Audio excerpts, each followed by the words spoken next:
Friends, P ടിയിൽ ഒരുപാട് changes വരുവാണ് ഓഗസ്റ്റ് 7 തൊട്ട്. മേജർ ആയിട്ടുള്ള ചേഞ്ചസ് ഞാൻ സമറൈസ് ചെയ്യാം. ഇന്റഗ്രേറ്റഡ് സ്കോറിംഗ് സിസ്റ്റമാണ് പി ടിയിലുള്ളതെന്ന് നിങ്ങൾക്കറിയാം. ഒരു ടാസ്ക് ടൈപ്പ് മറ്റ് ടാസ്ക് ടൈപ്പിലേക്കും പോയിന്റ്സ് കോൺട്രിബ്യൂട്ട് ചെയ്യുന്നതാണ് ഇന്റഗ്രേറ്റഡ് സ്കോറിംഗ് സിസ്റ്റം. അത് പി ടിയിലുള്ളത് നിങ്ങൾക്കറിയാം. പക്ഷേ അതിൽ ചേഞ്ചസ് വരുവാണ്. സ്പീക്കിംഗിൽ റീഡ് അലൗഡ് എന്ന് പറയുന്ന ടാസ്ക് ടൈപ്പ്, അത് സ്പീക്കിങ്ങിനും റീഡിങ്ങിനും കോൺട്രിബ്യൂഷൻ ചെയ്തിരുന്നു.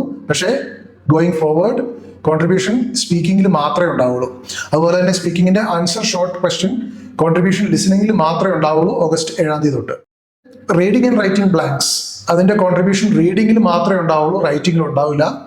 Listening fill in the blanks എന്ന് പറയുന്നത് ലിസണിംഗിൽ മാത്രമേ കോൺട്രിബ്യൂട്ട് ചെയ്യുള്ളൂ, റൈറ്റിംഗിൽ കോൺട്രിബ്യൂട്ട് ചെയ്യില്ല. So be aware of these changes in the integrated scoring system. നമ്മൾ ഇൻഡിവിജ്വൽ ആയിട്ട് ഒരു പർട്ടിക്കുലർ മൊഡ്യൂൾ മാത്രമായിട്ടും കോച്ചിങ് കൊടുക്കുന്നുണ്ട്. എന്നെ ഡയറക്റ്റ് ആയിട്ട് കോൺടാക്ട് ചെയ്യുക.